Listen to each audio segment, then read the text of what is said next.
ಪ್ರಸ್ತುತ ತಂತ್ರಜ್ಞಾನ ಕೃಷಿಯ ಭವಿಷ್ಯ ಇಲ್ಲಿ ಆರಂಭ. Green wisdom and new technology where the future of agriculture begins. A very good evening to everyone. This is Anusha Kalburgikar, Assistant Professor from the Department of Commerce and Management, Dhananda Sagar College of Arts, Science and Commerce, Bengaluru, your host for session 13. Over the past 5 days, this FTP has been a remarkable journey of ideas, innovation, and inspiration, bringing together the experts from academia and industry to discuss the sustainable agricultural practices and technological advancements shaping our future. As we resume with the further proceedings, it's truly an honor to welcome back one of our distinguished resource persons, Dr. Kalpana Balakrishnan, Associate Professor and Head, Department of Biotechnology, K.S. Rangaswamy College of Technology, Tiruchengood, Tamil Nadu. Dr. Kalpana also graced us with her presence yesterday, where she delivered an insightful session on agroecology and indigenous knowledge systems. Her session clearly emphasized the harmony between the traditional ecological wisdom and modern agricultural innovations, highlighting how community driven indigenous practices can effectively contribute to climate resilience, biodiversity conservation, and sustainable farming models. Madam, we are indeed privileged to have you here with us once again today. This time to share her with us, we have Madam Dr. Kalpana Balakrishnan with her expertise on curriculum design and pedagogy for green and agri-tech education. Let us warmly welcome Dr. Kalpana Balakrishnan to lead us into this highly anticipated session. Ma'am, I request you to kindly take over the session and share your vast array of thoughts. Over to you. Thank you, Anisha. Thank you once again for providing me a wonderful session to talk about the curriculum design and development towards a greening and sustainable future. I'll just open the share my screen.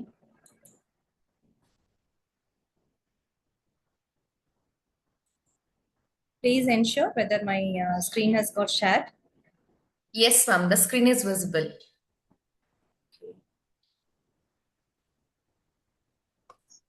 Let me check whether I have shared the correct screen. Yes. Now the full screen is also visible? Yes, ma'am. Or the slide screen? The slide screen, the very first slide is visible. No, the slide screen is a full screen manner or... Full screen. Yes, ma'am. It's in full screen. Fine. Thank you. Yeah. So, dear participants, welcome once again for this wonderful session on curriculum design and development of pedagogy for green and agri-tech education. So here I'm going to share about how a curriculum can be designed and how the pedagogy can be initiated and how we can implement the things into the system. This is what I'm going to talk about today. I'm not going to talk about what actually the curriculum design is, how the curriculum can be designed. That I'm going to talk about.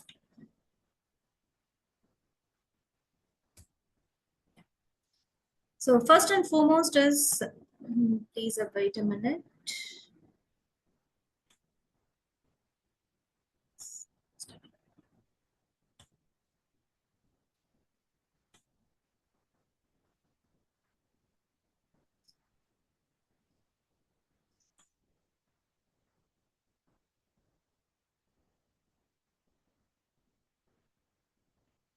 So first and foremost is bridging vision and reality.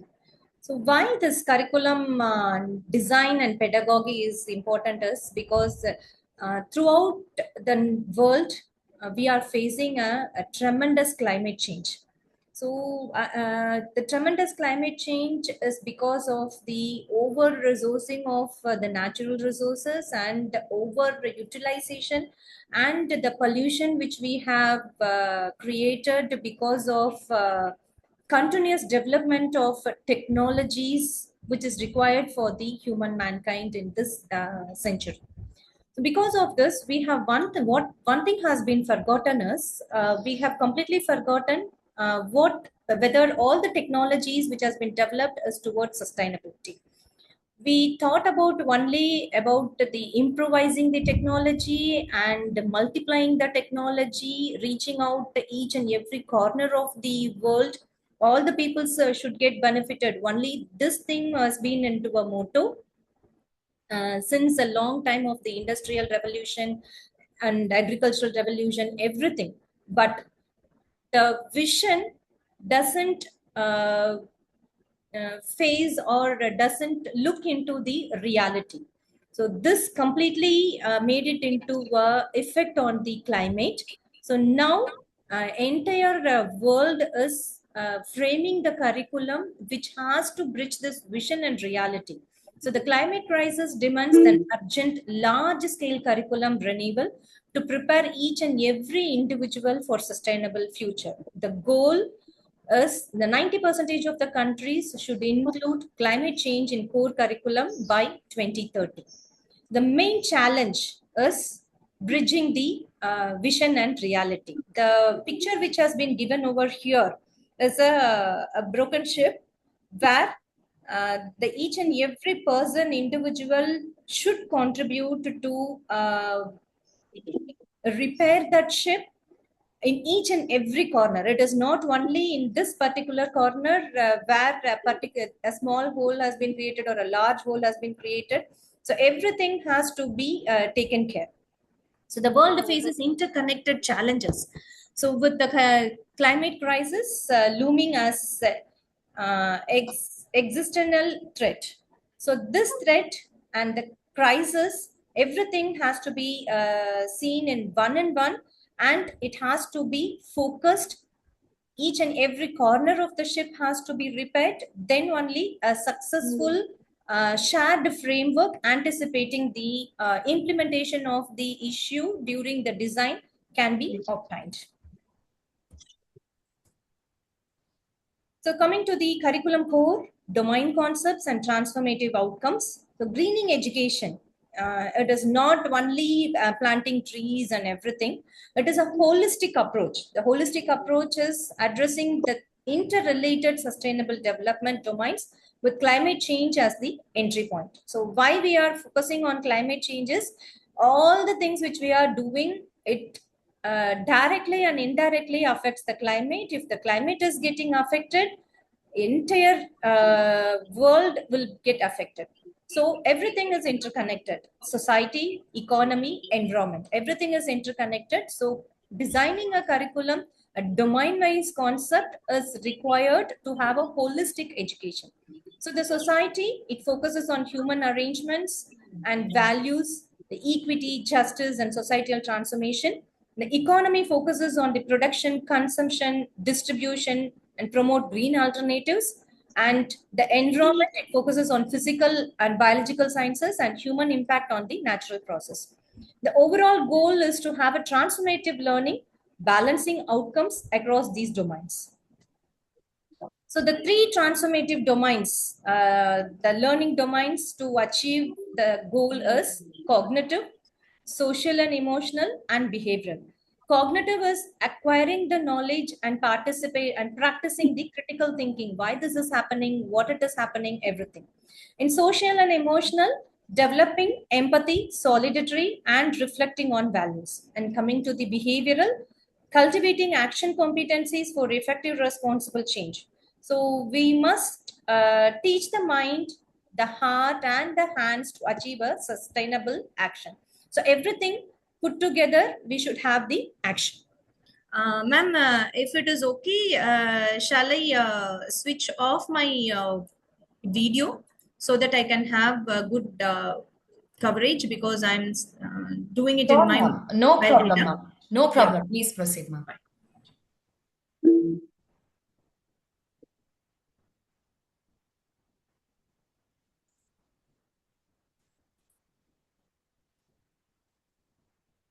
Thank you.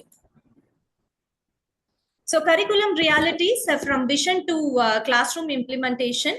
So here I have given us levels of curriculum development. So from the supra, macro, meso, micro, and nano. The supra, it goes with the international, and macro, it goes with the national, meso, school or institution, and micro, classroom or group, and nano, individual or personal. So till from international level to the personal level or individual level, a multi-layered plan is required to achieve this greening the curriculum. The curriculum representations can be visionary, that is ideals, written documents, perceived interrupted, operational, experiential, and attained outcomes. So why all these things are required is, so the transforming the vision into a large scale school practice and classroom realities is a major challenge for long-term curriculum renewal. Implementation success is far less than hoped, pointing to many failures and disappointments in the curriculum and innovation history. So say, for example, the challenge isn't just fixing one hole, right? If it is the hole in the ship, refers to one school. It is not fixing only in one school. It is ensuring that every hole or every repair or every damage in the ship got repaired. That is, each and every school or the institution should adapt this kind of curriculum that has the ability and willingness to execute complex repairs consistently.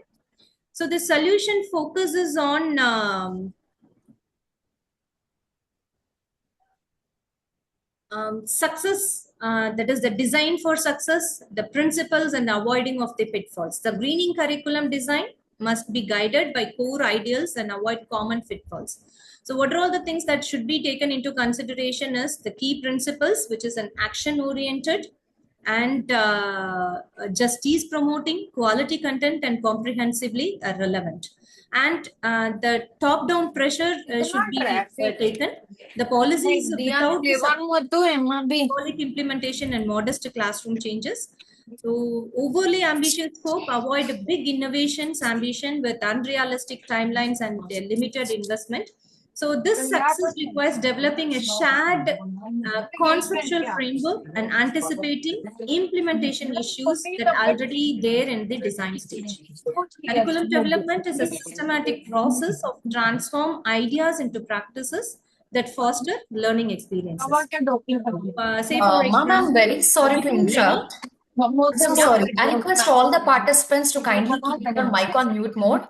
Madam Swati. Yeah, thank you. So sorry, ma'am. Please no proceed. issues, ma'am. No issues. So before any structural repair begins, so we need to have a proper detailed plan, stage-wise design is required. So which accounts for how the ship will actually be navigated and how it has to be maintained. That is the implementation one. So the everything has to be put into together, and then only we can have this. So how the learning pedagogies of for deep last changing. So what we need is learner-centered experiential learning and critical and transformative learning, place-based contextualization. So all these things are very, very essential. So in future, leave off the regular classroom teaching.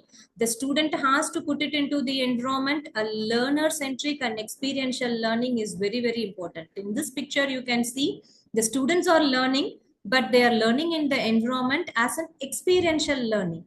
They do the water analysis by experiencing it by themselves. Such a kind of thing only can emphasize the active knowledge construction, as they have the knowledge hands-on experience which bridge the knowledge and action. This is the cognitive level. So critical and transformative is this will encourage the critical assessment when they start to discuss with their peer groups, question, and what kind of changes can be advocated. Everything they can have it as a group discussion that will lead to a content relevant to local issues. They can fix it on the local issues using the problem solution contest. So implementation, bridging the gap, policy practice gap. So one is early buy-in, establish an inclusive participation of stakeholders to foster broad ownership, The professional capacity, we can provide a quality training and continuous professional development for teachers. Alignment and assessment to ensure coherent with system components, assessment must follow an intended curriculum. Systematic rollouts, how it can continuously support for greening implementation. There are 10-step process which emphasizes continuous support for successful curriculum change. So where it has been divided into three major categories: the institutional support, community support, and long-term view. The institutional support is implementing through whole institution approaches, integrating principles across convergence, governance, and campus life. The community support, it leads to the peer group learning that strengthens the partnership between schools, CSOs, and private sectors. And long-term view, the curriculum changes should be continuous. It should be an evolutionary process. It requires patient trust and investment. So when this approach comes into the curriculum design, then the policy makers, and it should be framed from the policy makers to the students. All the stakeholders must be included in the curriculum design and development. So there is one deepening the understanding. Say for example, when we go with the age group of 5 to 18 plus. So the foundational concept, which involves the basic environmental awareness, is required. The interconnection, which explores the human impact and ecological systems. The systemic solutions, which analyzes the complex challenges and sustainable practices. And that leads to a global stewardship, which develops the competencies for global climate action. So this approach ensures continuous learning and adaptation, much like city planning revisit complex issues with the greater technical details as evolve. So as a holistic path of curriculum design for a sustainable future, it requires a shared vision, a holistic framework. Still now what we have seen is a holistic framework which integrates the environment, society, and economy. A systemic implementation which bridges the policy and practice effectively, and continuous adaptation is required, learning and readjusting for a long-term success. It should not be a rigid curriculum. Whenever it is required, feedback from the stakeholders has to be collected. That feedback should be shared with everyone, and continuously the curriculum should be redesigned towards the long-term success of adapting the greening of the environment. So coming to the curriculum core, that is the climate action for sustainable development. So here what we can go with, we can have an analogy between a balanced dietary plate. Okay. So the curriculum core domains concept and transformative outcomes. So there are three pillars of sustainable development. So greening the education uses a holistic approach with the climate change as the entry point to address three distinct yet interrelated sustainable development domains. Say for example, three main food groups needed for a healthy future, like proteins, carbohydrates, and fats. These are the three major food groups which is required for the healthy future. The first one here is the environment, which focuses on physical or biological sciences and the human impact on natural process. Example, climate science, ecosystems, biodiversity. Here, where I can put it in the plate of meal is the greens and proteins. That is the physical resources and sciences. Coming to the society, it focuses on human arrangements, fundamental values like equity, justice, and social transformation. Example, climate justice, resilience building, etc. So this part, the society, can refer to the fibers and vitamins. That is the social strength and well-being. The fibers is the one which is connecting with everything, and the vitamins are essential one. Similar to that, the society plays a major role here, the pillar. The third one is economy. The economy can be compared to the energy source or the fuel production and consumption. That is the economy, which focuses on production, consumption, distribution, promoting shared and circular green alternatives. Example, post-carbon economies, sustainable lifestyles, everything. So the three learning domains, the overall goal is transformative learning. The outcomes must be balanced across three domains, reflecting the multidimensional nature of change. So we must teach the mind, the heart, and the hands to achieve sustainable action. So here, what I compare is the environment to the greens and the proteins, the society as the fibers and vitamins for social strength, and the economy as the fueling green alternatives. So the transformative learning outcomes is social and emotional, developing empathy, solidarity, and values. The behavioral, cultivating action competencies for change, and cognitive, acquiring knowledge and critical thinking. So knowing which foods are healthy, so that is the cognitive power. Acquiring knowledge and practically practicing the critical thinking. The social and emotional is sharing the valued meals, like developing empathy, solidarity, and reflecting on the values. So it understanding the sharing of the feelings of the others, solidarity, unity or agreement of feeling or action, especially among individuals with common interest. So value reflection, examining personal beliefs and their impact on sustainability. All these things has to be considered while we go for the curriculum design.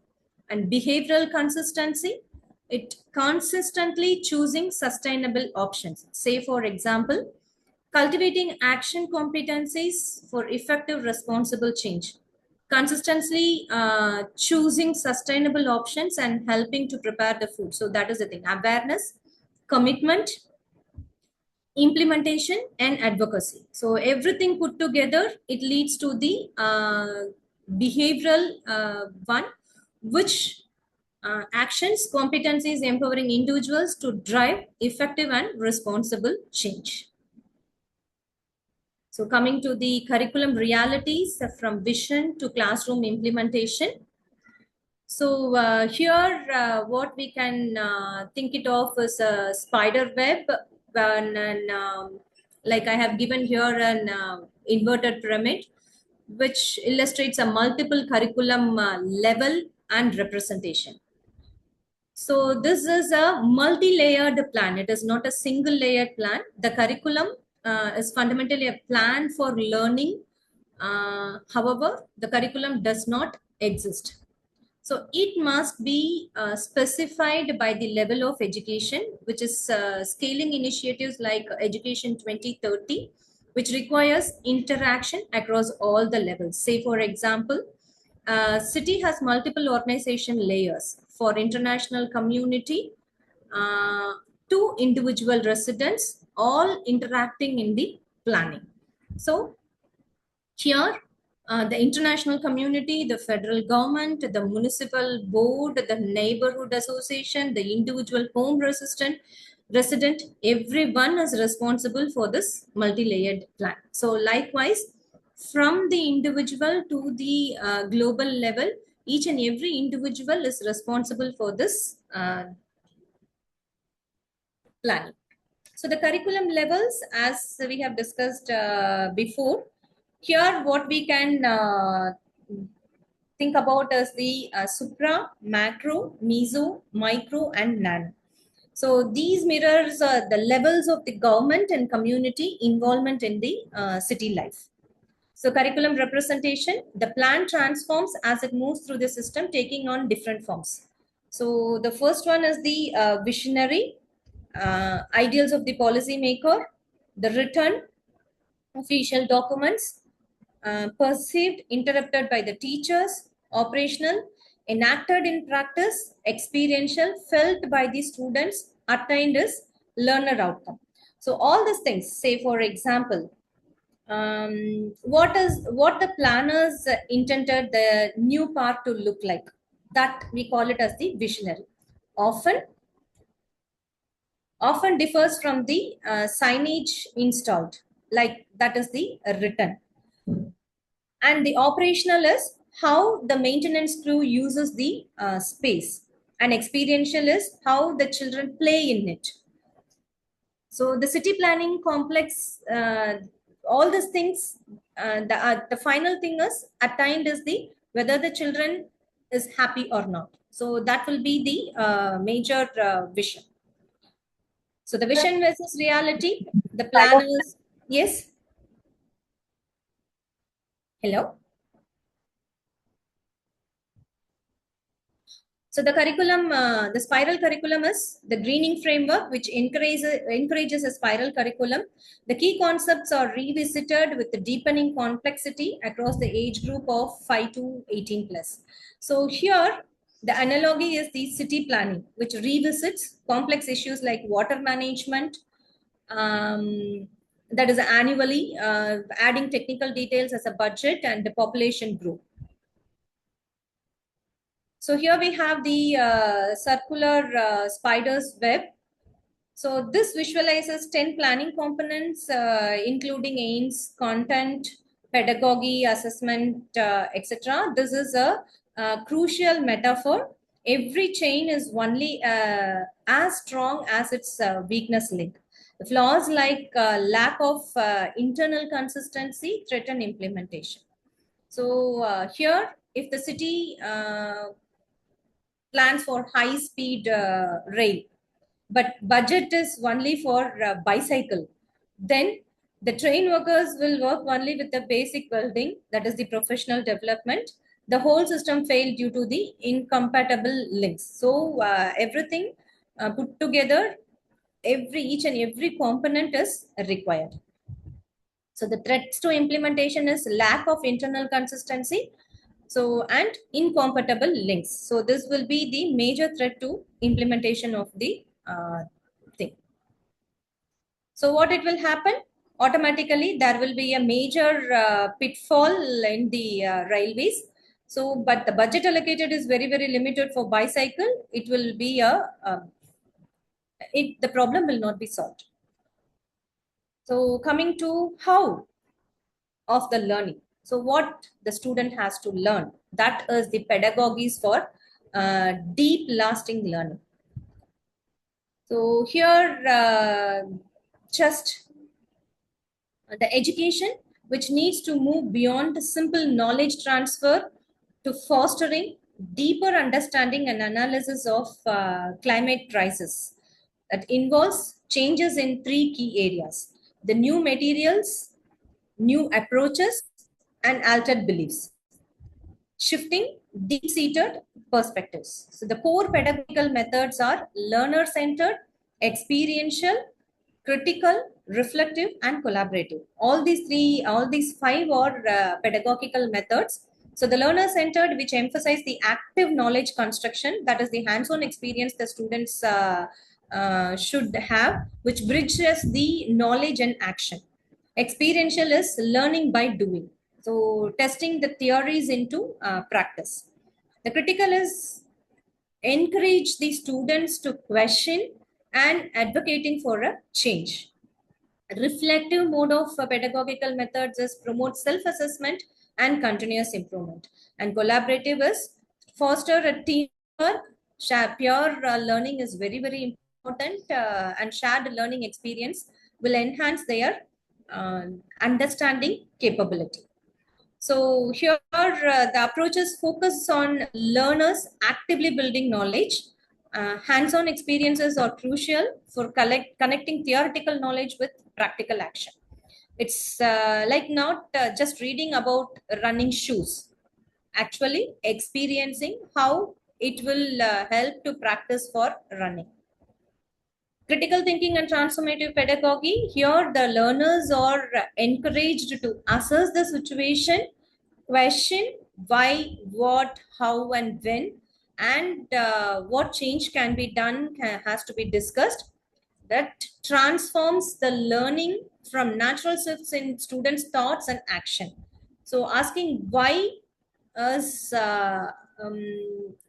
always why question should be asked instead of just accepting what it is. So this critical reflection leads to seek a systemic solution. This can happen only when the students will be put into a real experiential learning. The classroom teaching will not make the students to ask the why questions always.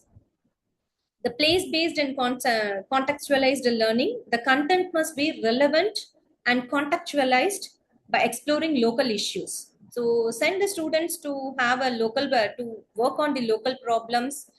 Then based on the context, sometimes through living labs, everything, the student will bring out a beautiful and wonderful solutions and innovative thoughts to overcome uh, the impact that has been caused by the human beings to the climate.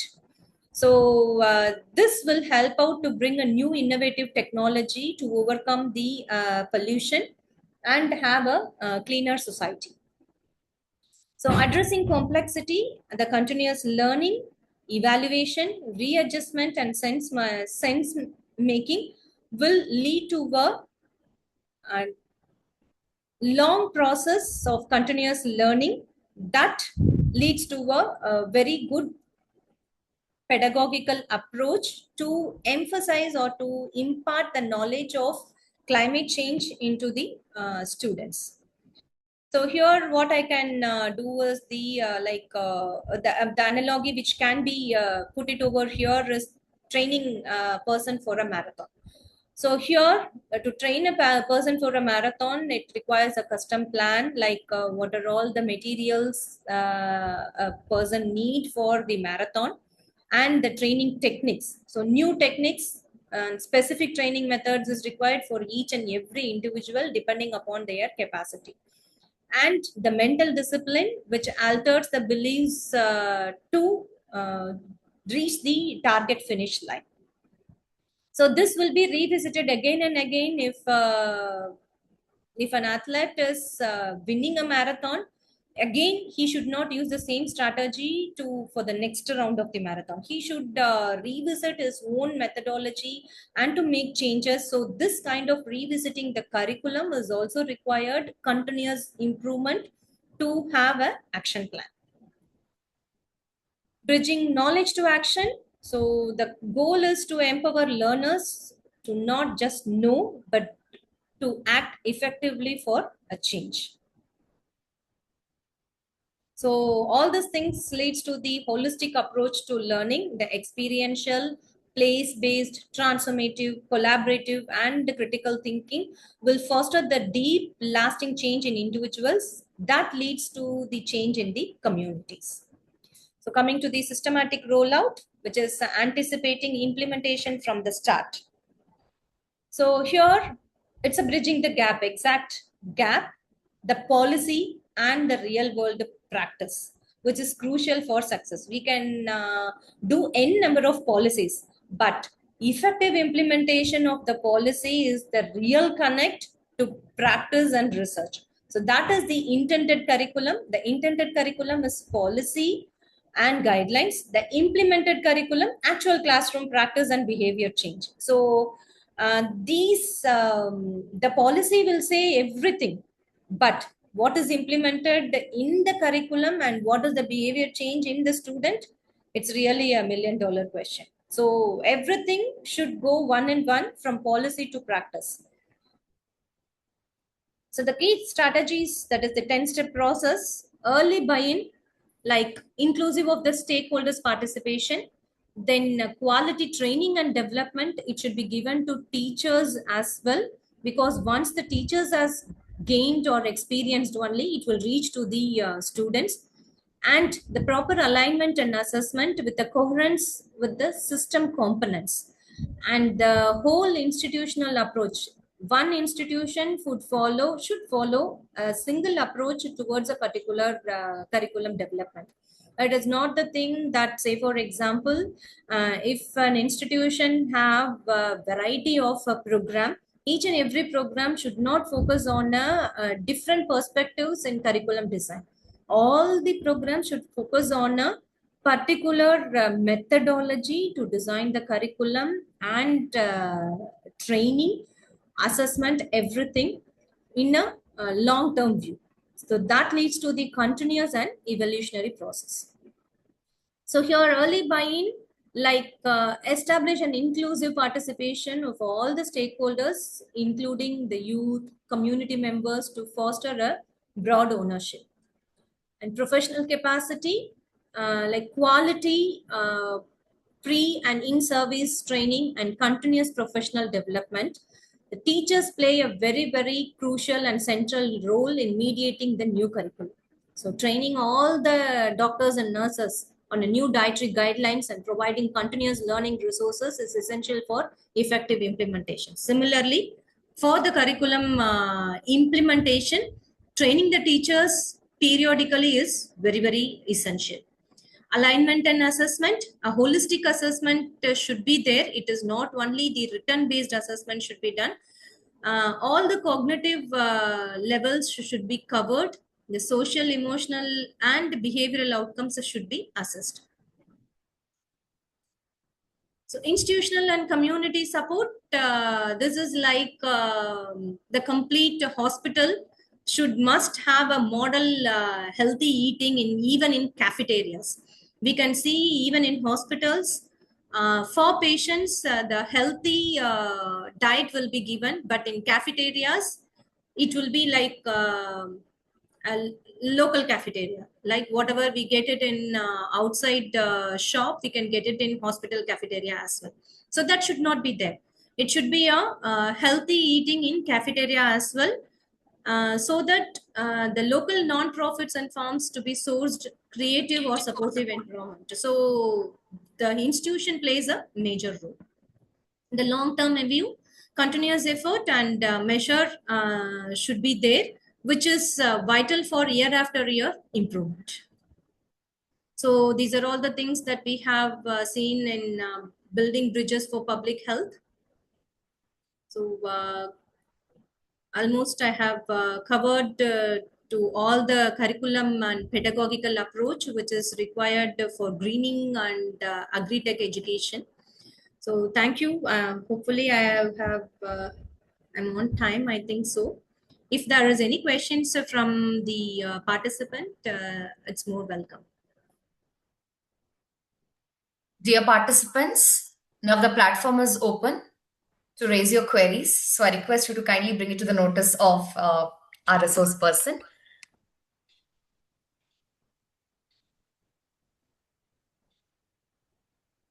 I guess I have received a question. This is quite interesting. That's connected to commerce and management. Oh, So, wow. with your permission, shall I? Yeah, please. Yeah. So, how can curriculum design in green and agri-tech education be aligned to equip commerce and management students with skills in agribusiness, planning, supply chain management, and market analytics for sustainable agricultural enterprises? That's great. Nice question. Thank you so much for asking this question. Everything is connected. As I said, I'll just go back to the.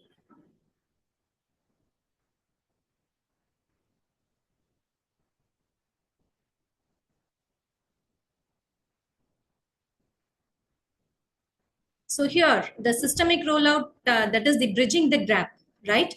So each and everything is required, like a business school, all the things which has been done over here. Say, for example, I'm I'm teaching for engineering student. So this engineering student, whatever, say for example, the biotechnology student, whatever they research, they do all those things, marketing is very, very essential.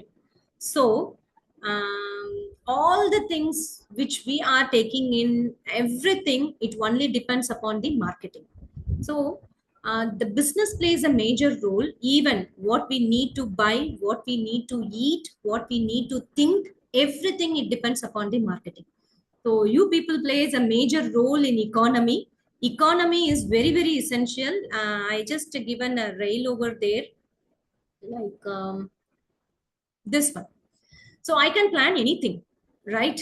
But planning and telling the people in a right way, no, this rail doesn't fit for the one which is the budget which is allocated for a bicycle. That is not at all possible for the people to fix the rail over here.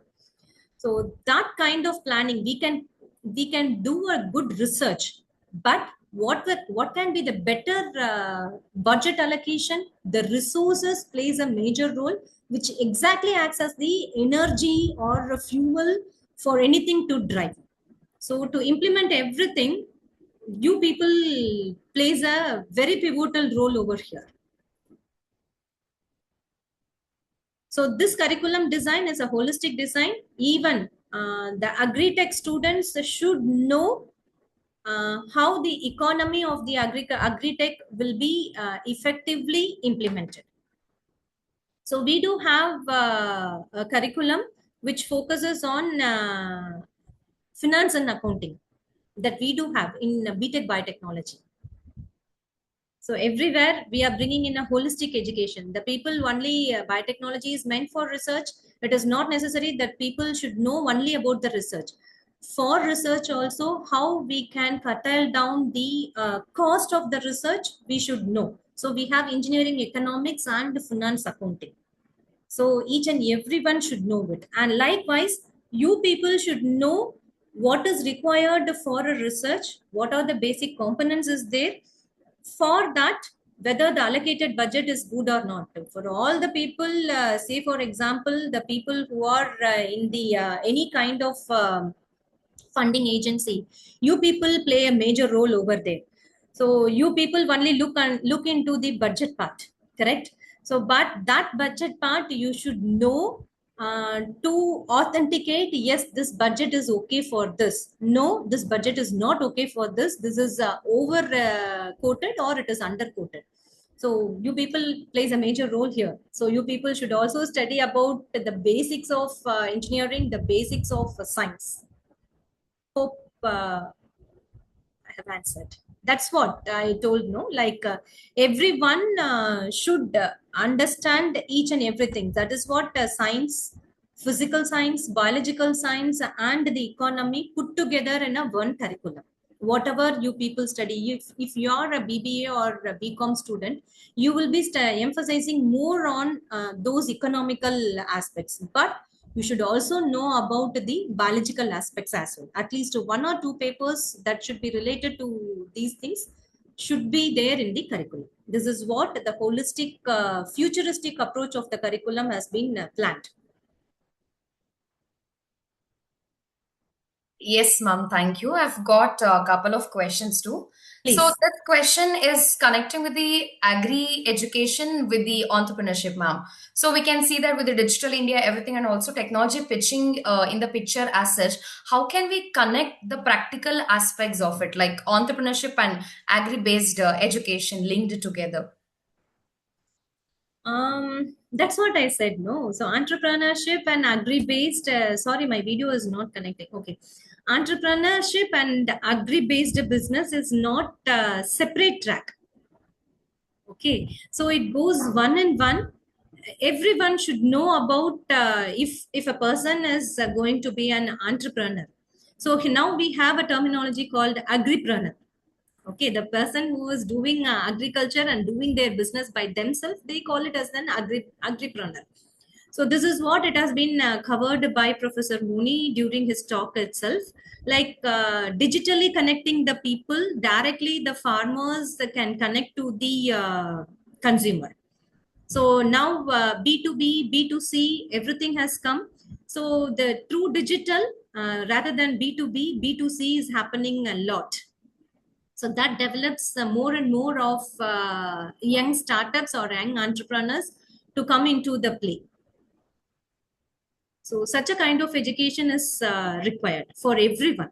So we how to do the business and what are all the tactics for the business, everything has to be taught to the students. Say for example, we can do as a project based learning.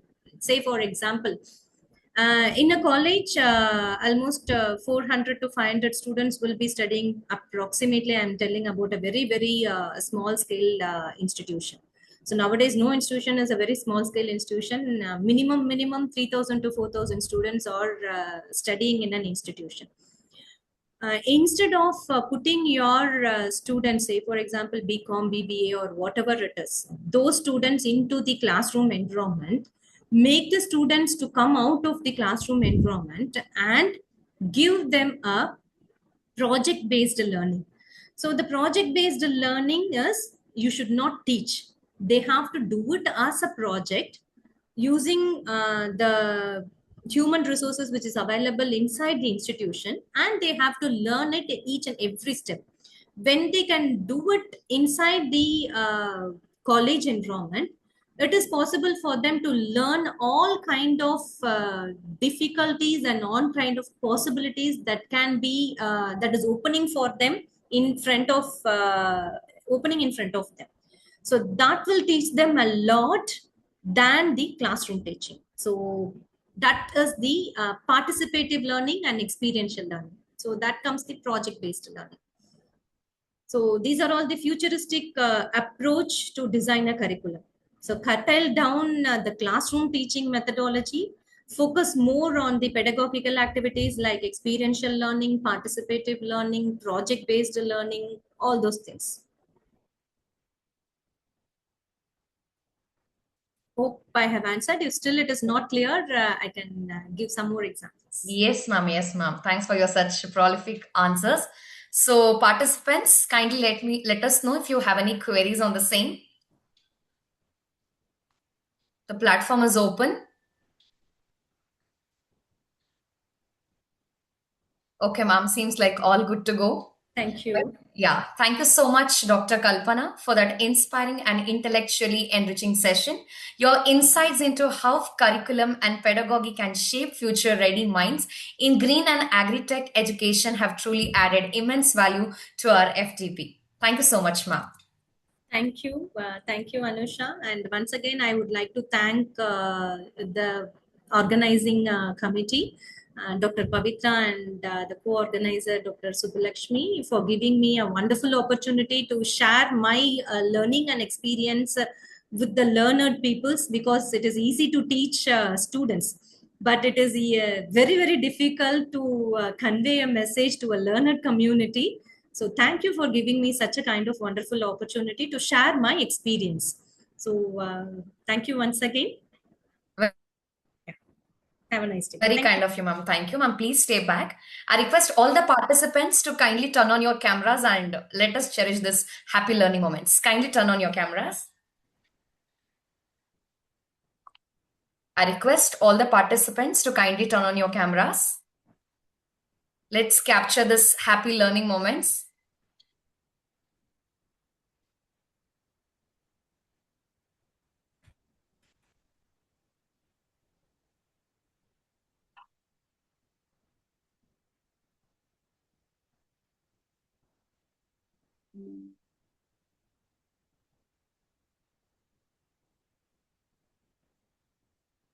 Wow, these many wonderful active participants. Thank you, participants. Thank you so much, everyone. Thank you, ma'am. Thank you. Thank you. Thank you so much, everyone. So I'm leaving, Anusha. Thank you so much. Yes, ma'am. Thanks a lot, ma'am. Have a great evening ahead. Dear participants, please note we will now break until 6:30 p.m. The online test will resume at 6:30. Kindly ensure your prompt presence and kindly ensure to join back and apply your 1 week of knowledge through your online test. Wish you the best. See you at 6:30. Thank you.